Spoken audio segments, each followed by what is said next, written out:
directrice générale intérimaire du Parti conservateur du Canada. I want to start off this evening by thanking some of the most important people in our party, our volunteers. This party and our leadership race runs on the energy of our people, our members and our volunteers. Across the country, volunteers are our lifeblood. From our National Council, our Leadership Organizing Election Committee, the folks that run all 338 electoral district associations, we rely on the energy and the talents of all of our volunteers. Ce parti et cette course à la chefferie sont alimentés par l'énergie de nos gens, de nos membres et de nos bénévoles. Partout au pays, nos bénévoles sont notre moteur, autant les membres de l'exécutif national que ceux et celles qui dirigent nos 338 associations de circonscription électorale. Nous comptons sur l'énergie et le talent de nos bénévoles. Leadership races are a time of renewal. Thousands of volunteers have given their time to support a candidate, adding to the energy and excitement of this extraordinary leadership race.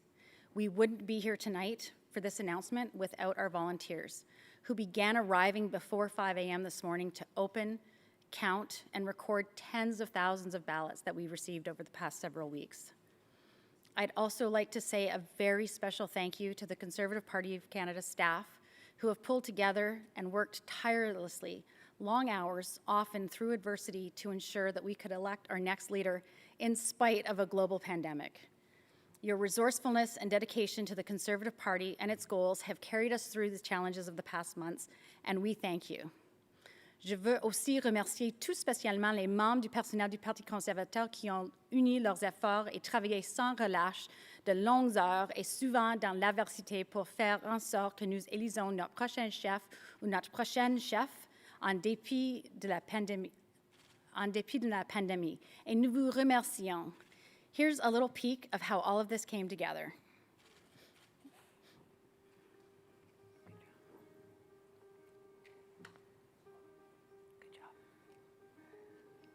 To the volunteers who made the 2020 Conservative leadership election possible, thank you. Avec une participation record à travers le pays, la logistique de la course a été, pour le dire à la légère, assez difficile. Thanks to our amazing volunteers, we were able to make this race a massive success, even during a pandemic. Merci à tous ceux qui ont donné leur temps. Nous n'aurions pas pu y arriver sans vous. Here are just a few of the milestones we were able to accomplish thanks to the dedication of our volunteers.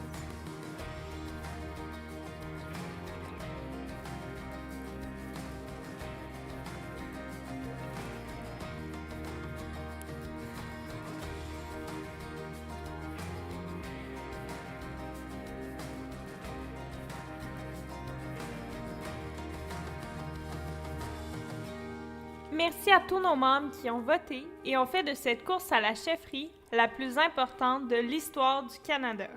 And thank you to all of the campaigns and their volunteers for helping build conservative momentum right across the country.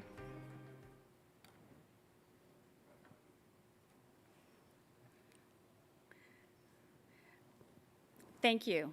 And now I'd like to introduce our president of the party, notre président de l'exécutif national du Parti conservateur du Canada, Scott Lamb. Thank you, Jamie. And I want to say, without Jamie Gerard stepping forward last December to take the role as our executive director, the success of this leadership race in setting a record for ballots and votes cast could not have occurred. You've done so much for our party, and we are in a debt of gratitude to you and your team. It is my honor to say thank you on behalf of the Conservative Party of Canada to our leader, Andrew Scheer, for his years of service to our party and our country. Au nom du Parti conservateur du Canada, j'ai l'honneur de récompenser Andrew Scheer pour ses ans de service à notre parti et à notre pays. As many of you know, Andrew's remarkable career commenced in 2004 when, at the political novice age of 24, he contested the riding of Regina Capel for our party against Lorne Nystrom of the NDP, a political legend who was a 25-year veteran of the House of Commons. Not only did Andrew beat Lorne Nystrom in 2004, he went on with that seat to win it a further 5 consecutive times. Andrew served as the youngest ever Speaker of the House of Commons in the Harper government, securing his place as a great parliamentarian. When Stephen Harper stepped down as our leader in 2015, I often caution people, we are a relatively young party formed out of 2 predecessor parties. It was a little bit like a startup company with a very successful founding leader who suddenly exits the company. Often startup companies fail at this stage. Our party had only known 1 leader for 12 years, and we have been in government for over 9 of those years. Like any startup company transitioning to a new leader, this was a daunting task to take on as the role of our new leader of our party. It required focus on party unity and moving our party back into contention to form government once again. On his election as leader, Andrew Scheer did just that. Andrew Scheer focused on fighting for all Canadians, and not just the favoured few by the Liberals. You saw in Andrew Scheer's campaign against Trudeau's massive tax hike on small business, forcing the Liberal government to back down from many of their changes. Andrew Scheer kept the party unified.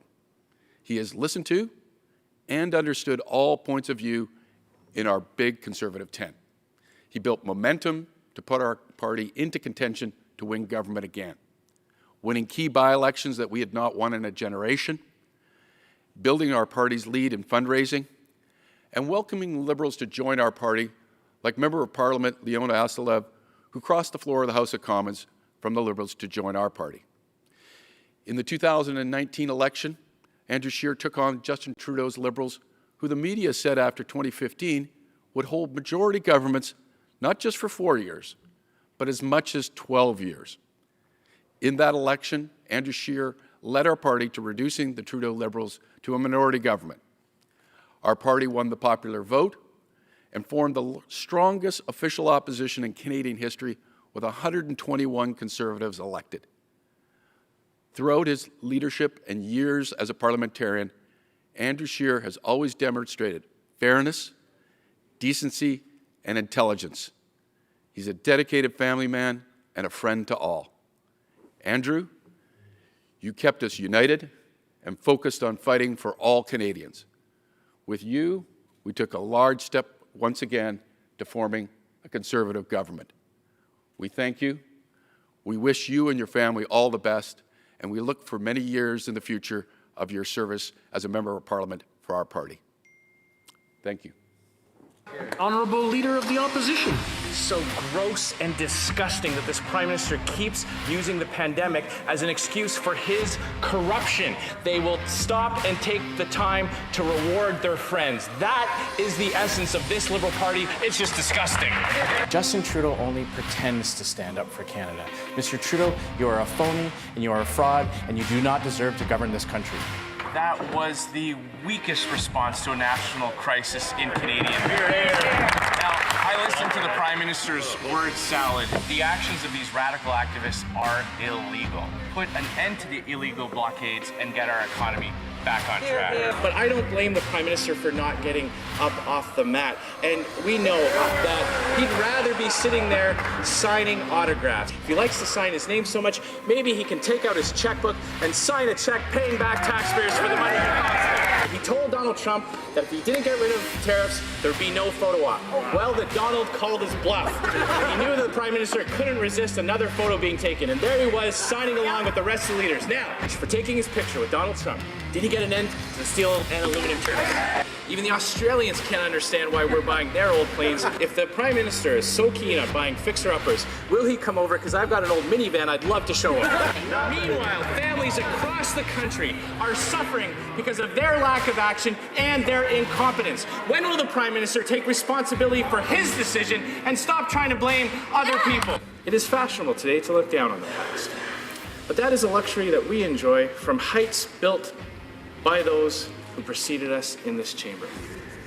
If you look back at our rich history and study the leading figures in its telling and see only the blemishes, then you are missing out on the beautiful story of a country constantly bettering itself and consistently offering a refuge to so many.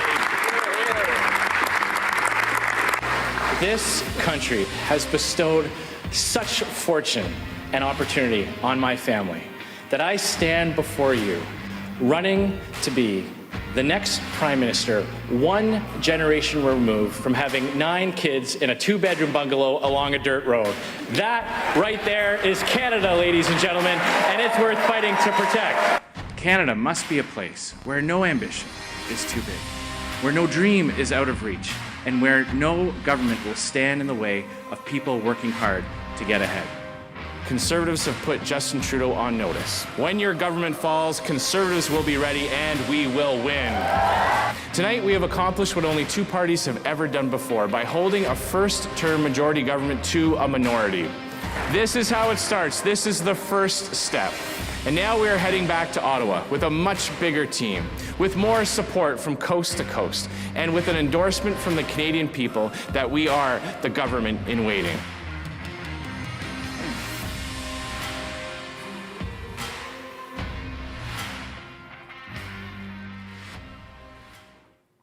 Folks, the Honourable Andrew Scheer.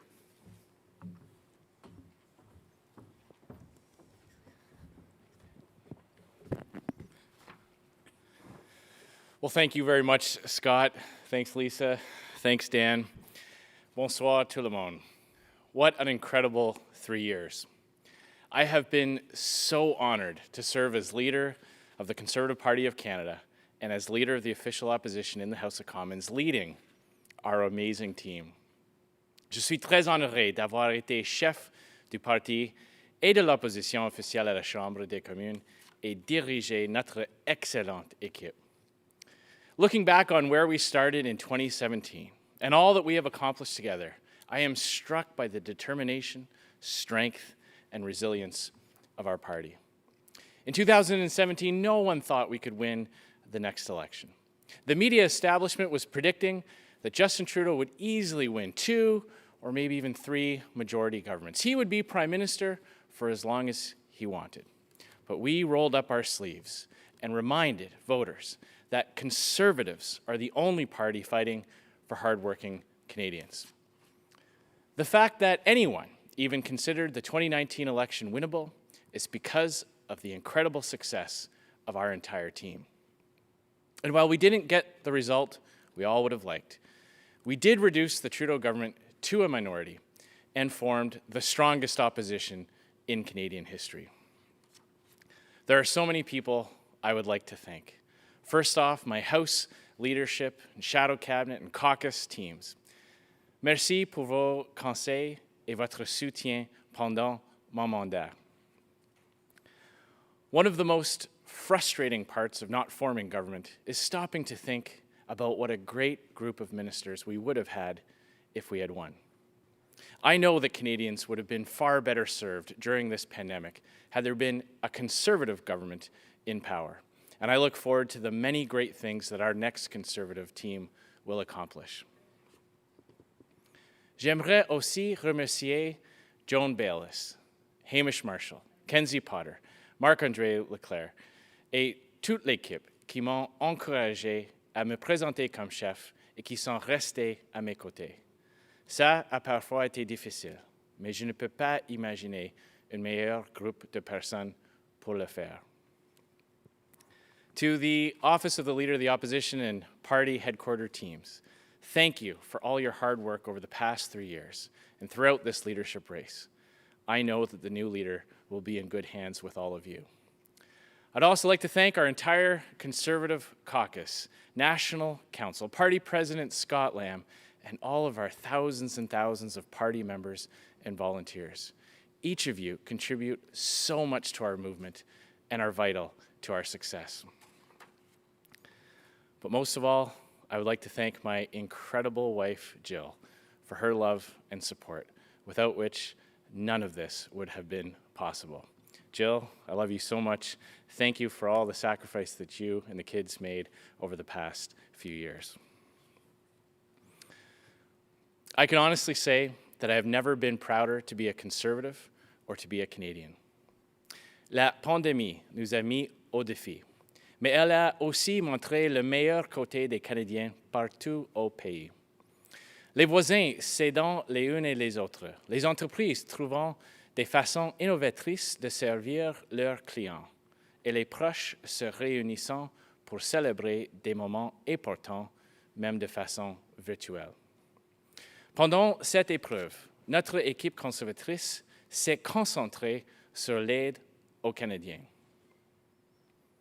We have improved the government's response to the pandemic and have never backed down in our fight to keep our parliament open during this crisis. As we look forward to the recovery, Canadians will be faced with a fundamental choice. You see, the left is offering the same failed policies that they always do.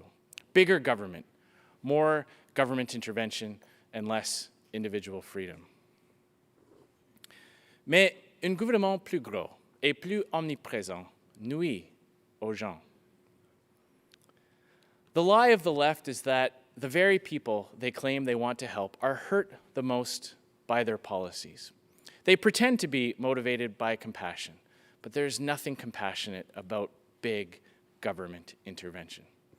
Ever increasing intervention in the marketplace rewards big corporations who can afford expensive government relations experts.